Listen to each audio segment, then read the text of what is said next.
Avant que cette vidéo ne commence, n'oublie pas de souscrire au Patreon de la chaîne, car outre le fait de m'enrichir avec celui-ci, il me permet de pouvoir te proposer des vidéos non censurées, exclusives et avec des droits d'auteur.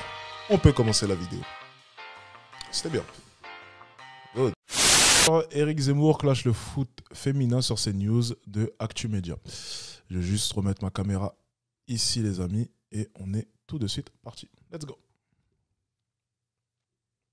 Mais si, on est capable de jouer au football. Peut-être qu'on ne joue pas exactement le même football que celui des hommes, mais c'est peut-être une façon de jouer au football. Enfin, il faut quand même ouvrir les yeux. Moi, j'ai un gamin qui est encore au collège. Au collège, je l'ai interrogé. Il me dit, les filles jouent avec nous au foot. C'est-à-dire que tout le monde joue ensemble. C'est-à-dire que c'est une réalité nouvelle qui est arrivée. Non, mais c'est tant mieux. Pourquoi les filles ne joueraient pas au foot madame. Que ça fasse évoluer le football. Mais attendez, cher monsieur, le football lui-même a évolué. C'est-à-dire qu'on ne joue pas aujourd'hui au football comme on jouait au football en 1940, 1950. Non, pour l'instant, c'est bien vrai ce qu'elle dit. Pour l'instant. Pour l'instant, oui, ça, il n'y a rien de faux dans ce qu'elle dit. Un mari qui est extrêmement amateur de football, qui me raconte l'histoire du football. Moi, je ne suis pas amateur. Mais ce que je sais, c'est que le football, il évolue en fonction de... des considérations techniques, tactiques. Vous avez tout à fait raison, madame. Et donc là, en l'occurrence, les femmes vont introduire une autre façon de jouer au football. Et c'est tant mieux. C'est pas... femmes... Là, par contre, là, c'est un tout autre sujet. Ok. Ça allait bien, ça commençait bien. Et là, par contre, ça part dans des théories farfelues, quand même. C'est assez spécial. Les femmes peuvent jouer au football.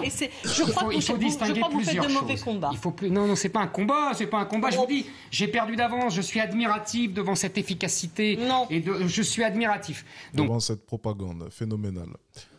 Mais il ne faut pas appeler... Vous savez, les mots ont un sens. Oui, absolument, c'est du football. Le football... Les femmes jouent au football, non, ça vous déplaît, mais c'est comme ça. Elles ne jouent pas au football.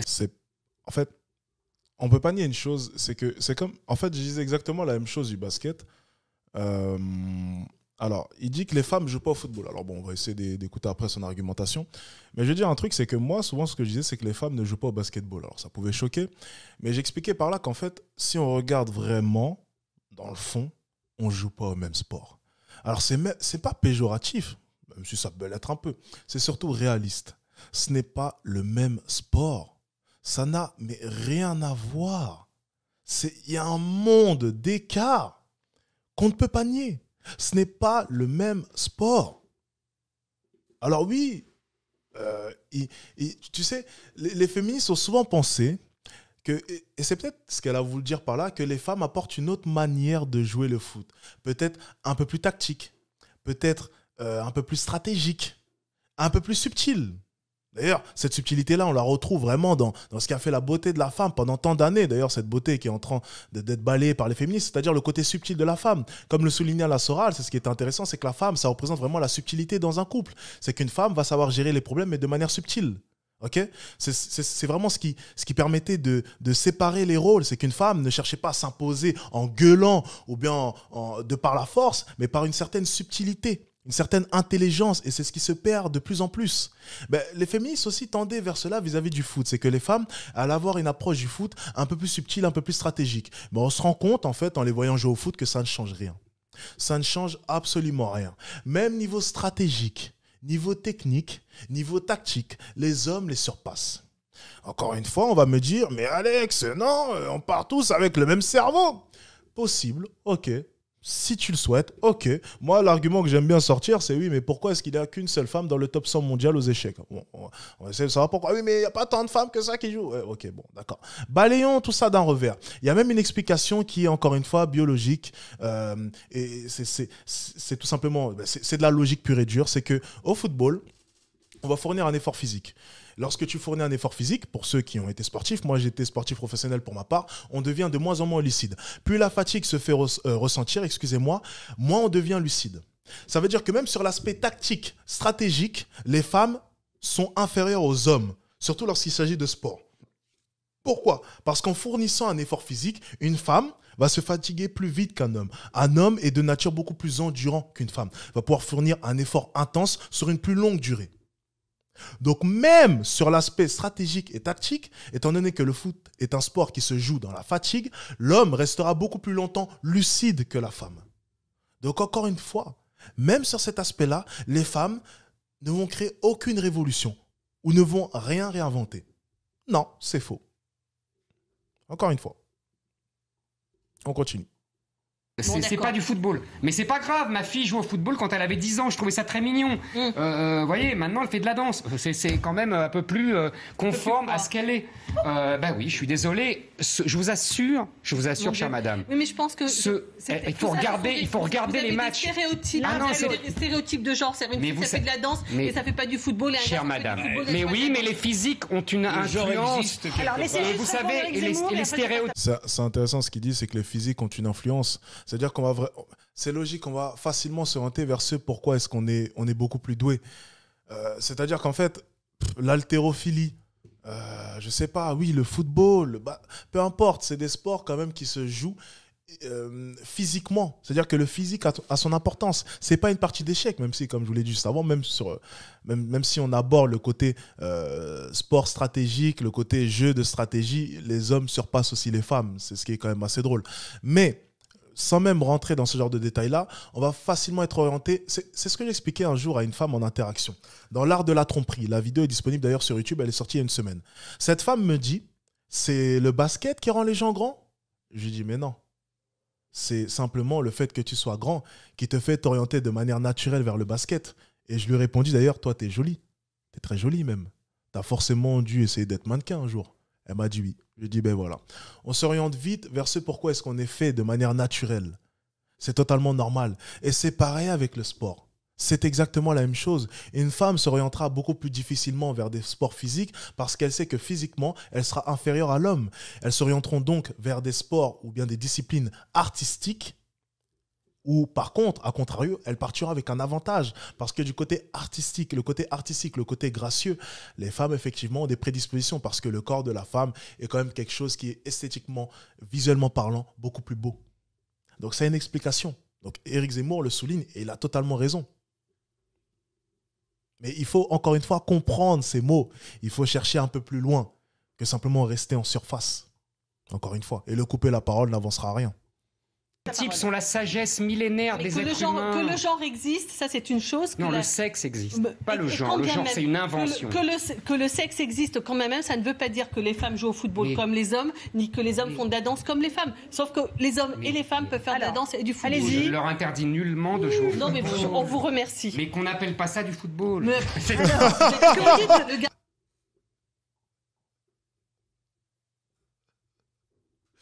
Oh, il est bon. Et en plus, il rigole. Regardez son petit sourire.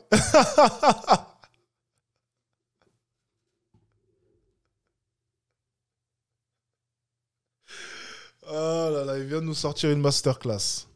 On peut ne pas être d'accord avec ses idées, mais quand il s'agit de débattre, il faut avouer qu'il est souvent juste quand même. Regardez son sourire. Vous dites que tout le monde médiatique est dans le même sac, le gouvernement français, Madame Schiappa, les télévisions, les médias, les annonceurs publicitaires, que tout est une espèce de spirale positive. Propagande. Oui, voilà. Mais c'est le mot que j'ai utilisé au début. La propagande. C'est de la propagande. Mais même, et c'est ça quand même, c'est surprenant, c'est que même en voulant imposer une certaine propagande, ça avance pas tant que ça. Ça avance, mais il faut vraiment forcer les choses. Il faut attendre les matchs de l'équipe de France. Il faut vraiment attendre les gros matchs, apparemment sur TF1 ou quoi, pour vraiment qu'on commence à s'y intéresser. Même TF1, de leur côté, c'est pas rentable pour eux de mettre un match de l'équipe de France féminine. Mais ils le font quand même. Voilà, ça s'appelle de la propagande. Moi, j'ai la même vision à peu près qu'Éric Zemmour à ce niveau-là. C'est de la propagande. C'est exactement ça. Mais même comme ça prend pas. Comme quoi, tu vois, c'est peut-être pas du football. Bon, les chiffres sont en hausse. Les gens se rendent de plus en plus vers le football féminin. C'est vrai. Mais vu la propagande qui a été faite, je m'attendais quand même à plus. Excusez-moi. Non, il faut appeler les chats un chat. Propagande. Mais on nous vend quoi alors? Tu n'obliges pas les téléspectateurs à se planter. Mais si, non. Ce serait, si c'était possible, ce serait facile. Mais je te signale 10-12 millions de personnes qui viennent s'asseoir et regardent le match, ça se fait pas sous la contrainte. Est-ce que j'ai dit que c'était la contrainte? On n'oblige pas les gens à venir. Ils n'ont pas un pistolet sur la tempe? Non. Mais peut-être que ça leur plaît, que ça les intéresse, que ça correspond au moment et au temps. Peut-être que ça correspond à la ils ne regardent pas les autres matchs?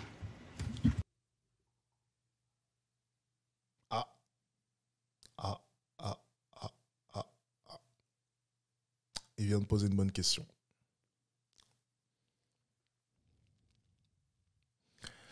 il vient de poser une bonne question.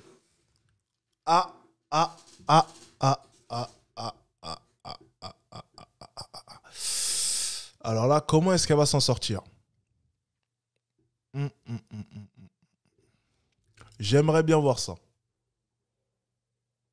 Il ne regarde que les matchs de l'équipe Parce qu'il n'y a pas l'équipe de France. qui t'intéresse, la France. Non, mais c'est intéressant, accordez-moi ça. Mais tout à fait. Moi, vous savez, quand il y a un match, Hollande-Espagne, quand c'est un match de foot masculin, parce qu'on est obligé de préciser, ils voient leur société. Je regarde. Ce que je pense, c'est qu'ils voient leur société. Donc, on n'aime pas tous les matchs, on n'aime que l'équipe de France. Mais oui, c'est d'abord le support de l'équipe de France, évidemment. Bref, c'est la discussion, j'espère qu'on va parler d'autre chose. Oui, voilà, l'entrée en matière. Karim, un petit mot là-dessus. J'espère qu'on va parler d'autre chose. Enfin, moi, je connais pas trop le football, mais j'ai... Karim, ça va devenir intéressant. Si je me trompe pas, il était ancien footballeur professionnel. Alors là, vous savez quoi? Là, on va assister à un truc qui est intéressant. Alain Soral avait souligné ce point-là. C'est que ce qui est assez drôle avec... il n'a pas employé le mot propagande, donc je vais pas... mais je pense qu'il le pense aussi, hein. Ce qui est assez drôle avec tout le rabattage que nous sort la télé avec le football féminin, c'est qu'on voit des anciens joueurs pros qui deviennent du coup consultants ou commentateurs devoir mentir devant la caméra pour prôner que le football féminin c'est bien, que le football féminin c'est cool, alors qu'ils savent éperdument que c'est totalement nul à regarder. Et du coup, Alain Soral, souligner ce point-là, c'est assez drôle, qu'en fait, même les anciens joueurs pro qui deviennent du coup consultants pour les grandes chaînes sont obligés de mentir pour conserver leur boulot. Parce que et d'ailleurs, il a souligné à juste titre que tous ceux qui ont voulu parler du football féminin en mal se sont vus éjectés de leur poste. Les seuls en France qui peuvent se permettre de parler de cela, c'est Éric Zemmour, et il a cité un deuxième autre homme. Et c'est assez drôle de voir que dans cet exemple-là, on assiste en fait à Éric Zemmour qui peut se permettre du coup d'avoir ses propos parce que c'est Éric Zemmour et que Éric Zemmour c'est une grande gueule et que du coup Éric Zemmour peut tout se permettre sans être cancel. Bien. Et maintenant là, on va assister à Karim... je voudrais pas écorcher son nom. Karim, ancien joueur pro du coup, qui va nous donner son avis sur le football féminin. On va voir si Alain Soral était dans le bon. Pour l'instant, son hypothèse, du coup, c'est confirmé déjà avec Zemmour, qui peut se permettre de tout dire, donc qui peut se permettre au final de dire la vérité. Ça doit être normalement normal. Et maintenant, on va voir l'ancien joueur pro qui va un peu commenter tout cela. Karim Zebi, c'est ça? Ok. On est parti. Je suis ancien footballeur professionnel, mais je ne connais pas trop le football. J'aime bien votre humour et votre ironie. Et avec d'autres, d'ailleurs, anciens collègues qui commentent le foot aujourd'hui, on est très nombreux à trouver que cette équipe de France, elle a une qualité technique, elle a une qualité physique qui est surprenante.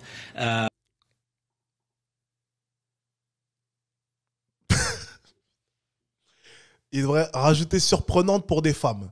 Mais il ne va pas aller jusqu'au bout de sa phrase parce que c'est ce qu'il pense. Surprenante, oui, mais surprenante pour qui? En comparaison aux hommes ou juste pour des femmes? Tu vois, les mots ont un sens. Les mots ont un sens. Les mots ont un sens. Mais il ne va pas aller jusqu'au bout, tu vois. Allez, on continue.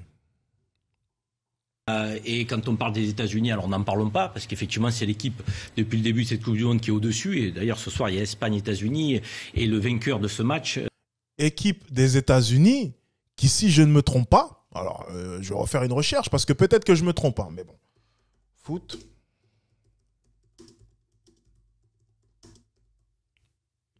Alors, excusez-moi, équipe des États-Unis. C'est pour ça que j'ai dit vis-à-vis, tu vois, vis-à-vis, pour des femmes, oui.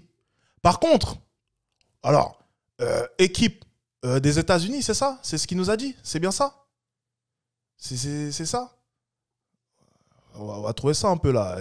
Hein? Parce que bon, ça commence à bien faire. Alors, excusez-moi, défaite des Américaines contre des U15. Défaite, je répète, défaite des Américaines contre des U15. Et en plus, le titre de RMC Sport est assez drôle. Hein. Ça ne voulait rien dire. Pourquoi la défaite des Américaines face à des U15 masculins ne voulait rien dire? Là, si on n'est pas dans de la propagande pure et dure, les gars, franchement, là, c'est incroyable. On va lire un peu ce que RMC... Vous savez quoi, ça devient intéressant. On va lire un peu ce que RMC Sport prétend. Ça m'intéresse, tiens. Allez, on est parti. L'anecdote revient régulièrement pour critiquer le niveau du football féminin. Une défaite des USA, champions du monde en titre, face aux U15 masculins de Dallas lors d'un match amical en 2017. Si elle avait fait... Attends, c'est les U15 masculins de Dallas en plus? Je pense pas qu'à Dallas, c'est Dallas aux États-Unis, on est bien d'accord? Je pense pas qu'à Dallas, les U15 soient très réputés, hein, les U15 masculins. On a de meilleurs centres de formation en Europe. Hein. Donc déjà, ok. Bon, continuons, c'est pas grave. Ça ne doit pas être Dallas aux États-Unis, je pense. Ça doit être une erreur.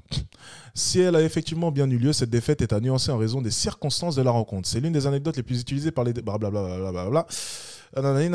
Alors, c'était un simple entraînement pour les USA. Ok. Alors, en pleine préparation d'une double confrontation face à la Russie, les joueuses des USA se sont préparées au Texas. Ah, donc c'est bien là-bas, sur les installations du club de MLS de Dallas. Pour se mettre dans le rythme, elles ont affronté les garçons U15 du club lors d'un match d'entraînement. Si aucune vidéo du match est disponible, on peut raisonnablement se faire une idée. D'un côté, une équipe en rodage, effectuant plusieurs changements pour donner du temps de jeu à son effectif qui travaille ses gammes tout en s'attachant à surtout ne pas se blesser. De l'autre, une équipe surmotivée de jeunes voulant s'offrir le scalp.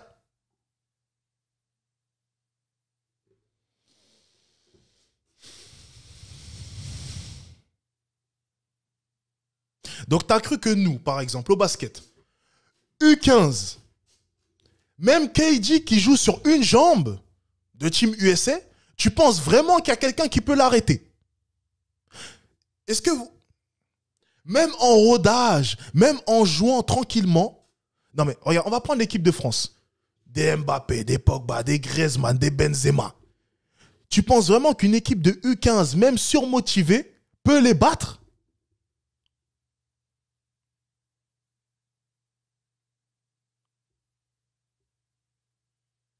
Est-ce que vous vous rendez compte quand même de l'excuse qui vient de nous sortir?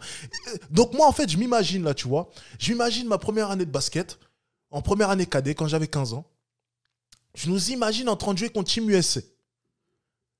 Donc, je sais pas, à cette époque-là, il y avait qui? Il y avait encore Kobe Bryant, LeBron James.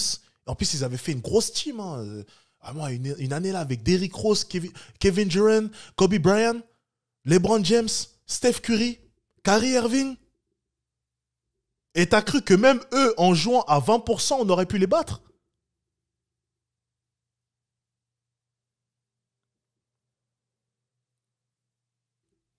On va continuer leur article parce que c'est quand même accablant. Alors, de telles rencontres se déroulent souvent. Une équipe locale sert de sparring partner à une équipe internationale en pleine préparation d'un événement, sans pour autant que le score ne filtre à chaque fois, tant il est quasiment toujours anecdotique. Mais dans le cas des USA, le résultat a fait grand bruit en raison des conclusions faciles qui peut... Mec, le jour où Team USA, basketball, se fait battre par des U15, le jour où l'équipe de France se fait battre par des U15, crois-moi qu'on va être au courant. Crois-moi que le jour où Team USA va perdre contre des U15, on sera les premiers au courant. Mais ça n'existe pas. C'est pour ça que personne n'est au courant. Ça n'existe pas. Team USA, garçon, qui va... Parce que là, j'ai parlé de U15, nous, masculin, mais Team USA, garçon, qui va jouer contre Team USA, U15, filles, perdre, ça n'existe pas. Team de France, football, va jouer contre une team U15 féminine et perd, ça n'existera jamais de toute ta vie. C'est pour ça que le score n'a jamais fuité, parce que ça n'existe pas. Et ils ont réussi quand même à nous pondre un article comme ça. Plein d'hypocrisie.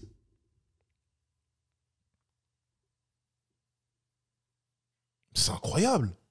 Ils ont réussi à nous pondre cet article. Ça ne voulait rien dire. Ça.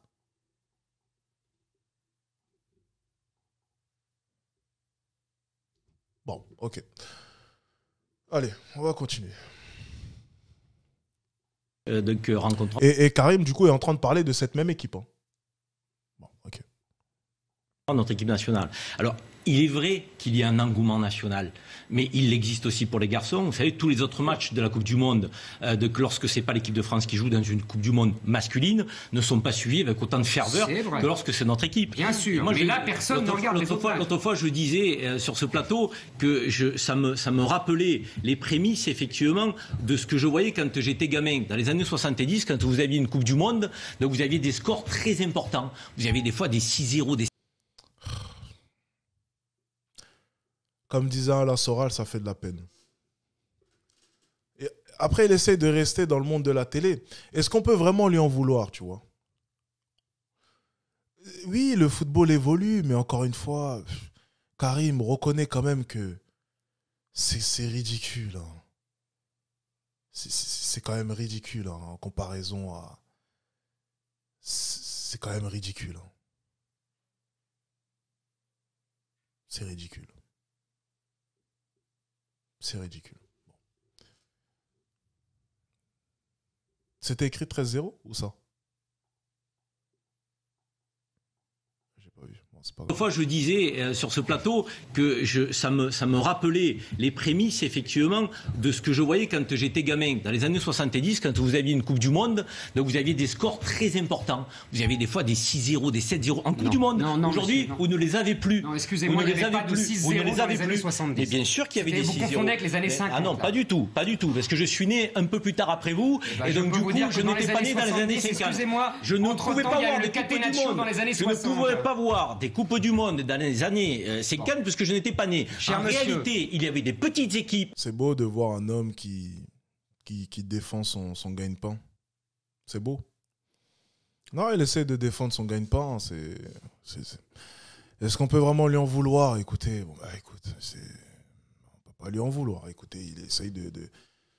Bon, bah, ok, bon, bah, écoutez. Moi, ça me fait un peu de peine, mais bon. Je préfère largement être à la place de Zemmour et pouvoir tout dire que devoir sentir que j'ai la bouche scellée. Enfin bref, écoutez, chacun vit comme il l'entend. Allez. Donc des petites équipes à l'échelle mondiale qui prenaient des cartons. Et aujourd'hui, moi, cette Coupe du Monde féminine, elle me fait penser à ce que je vivais quand j'étais gamin. Attends, ils ont pris 13-0 ? Oh. Ah ouais, quand même. Là, c'est accablant. C'est quand même accablant, là. 13-0 par Dallas, c'est ça? Mais Dallas, là, ils sont bons au foot, les gars, parce que moi, je m'y connais quand même un petit peu au foot. Les États-Unis, en termes de foot, ils sont pas très... Peut-être que je me trompe, les gars, mais bon, écoutez. Avec des écarts de qualité, avec un football qui va progresser parce qu'il va y avoir des centres de formation. Et très franchement, cette équipe féminine, elle a de la qualité footballistique. Dire le contraire, c'est ne rien comprendre au football. Ou c'est vouloir faire le buzz, pour faire le buzz avec une vision encore néoconservatrice, expliquer que le foot féminin n'a pas sa place. Mais tout ça, c'est du pipeau. La réalité, c'est qu'on se régale. On ne serait pas 12 millions sinon. Cher monsieur.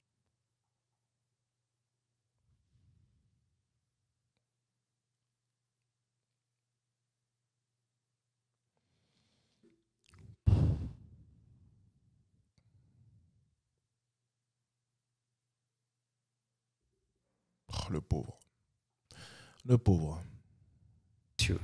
D'abord, pour vous préciser qu'en 1970 et en 1974 et en 1978, en Coupe du Monde, il n'y a quasiment pas de petites équipes pour la bonne raison qu'on joue à... C'est les meilleures équipes. Donc c'est bête. En fait, c'est les meilleures équipes à chaque fois. Donc petite équipe, vis-à-vis du top, ouais, c'est possible, mais ça reste quand même une grosse équipe, techniquement. Encore une fois, c'est vrai que la réflexion est un peu bête. Il n'y a pas de petites équipes, il a raison. J'imagine que c'est ce qu'il va dire. 16 équipes. Et donc, il n'y a que des grandes équipes, à part une ou deux. C'est pas vrai. Voilà, mais à part une ou deux, voilà. À part la Corée du Sud qui bat l'Italie en 66. Voilà, c'est anecdotique. Ou à part, il y a une ou deux petites équipes et ils prennent pas de carton. Les téléspectateurs aillent regarder sur Internet, ils auront tout. Alors, et ils quand verront ils veulent, comme d'habitude, quand ils ils vont du flan. monsieur, quand ils veulent, ils vont sur Internet et ils regardent. Bien sûr. Et ils regardent. Bon. Vous confondez avec les années 30 et 50, mais c'est pas pas grave. du tout. Mais si. Et deuxièmement, si vous avez envie de faire plaisir à tout le monde, je comprends que vous disiez que c'est magnifique, qu'elle joue très bien. Alain Soral était effectivement dans le bon à ce niveau-là. Il n'y a pas de doute. C'est drôle de voir à quel point est-ce qu'Alain Soral était dans le bon. C'est là on a lieu exact. Enfin, on a devant nous l'image de ce qu'il expliquait. C'est voilà un Zemmour qui peut se permettre de dire les vérités, tant mieux. Et à côté de ça, un ancien footballeur professionnel qui essaye de défendre à tout prix son boulot. Voilà, en prétendant que c'est bien. qu'elle joue comme Pelé en 70. Ça, c'est très bien. Si on n'est pas sur vos positions, c'est qu'on a envie de faire plaisir. Mais si ça vous avez envie... Non, mais si vous avez envie de vous soumettre... Je comprends. C'est facile, mais c'est tellement reposant de se soumettre à la doxa dominante. C'est tellement reposant, mais vous avez raison. C'est méchant, ce qu'il vient de dire. Éric Zemmour, ça veut dire soit qu'on ne comprend rien, soit qu'on veut faire plaisir. Ou les deux. Les deux sont pas impossibles. La démocratie, ça les deux sont pas impossibles, cher monsieur. Magnifique. Faire jouer un mot sur le foot féminin. Moi, j'ai joué au foot. Ça veut dire soit qu'on ne comprend rien, soit qu'on veut faire plaisir. Ou les deux. On peut faire les deux, effectivement. Ça s'appelle la démocratie, ça s'appelle le débat. Les deux sont pas impossibles, cher monsieur. Et encore pire, on peut comprendre, mais vouloir faire plaisir. Ce qui est en l'occurrence son cas. Magnifique. Moi, j'ai joué au football. Moi aussi, j'ai joué au football toute ma vie. Alors, vous avez joué au football ou pas? J'en sais pas clair. Et argument bidon maintenant, moi, j'ai joué au football. Voilà, ce qui ne sert à, enfin, ça ne sert à rien. Voilà, excuse-moi, tu as joué au football, ben, c'est cool, mais ça change rien. Voilà, des gens qui s'y connaissent très bien en foot et qui n'ont pas joué au foot.